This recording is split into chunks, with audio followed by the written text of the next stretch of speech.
So, ayun guys, ayan, nandito tayo sa Haksa. Sa Haksa. Haksa to guys. Ayan, napakaganda ng tanawin dito guys. Ayan, niwanan na ako ng mga kasama ko. So, pupunta tayo doon. Sundan natin sila.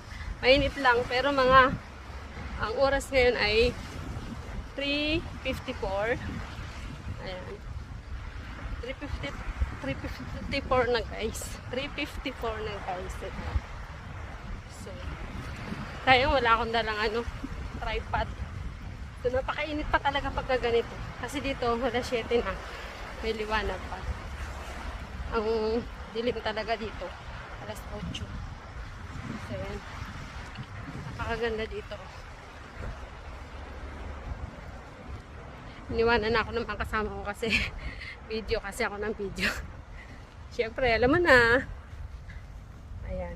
Ayun yung bundok. Malayo itong lakarin na to.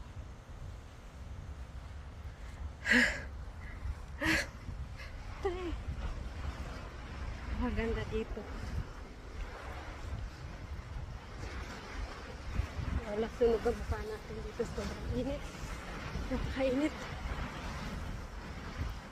Pero alas 4 na kasi to.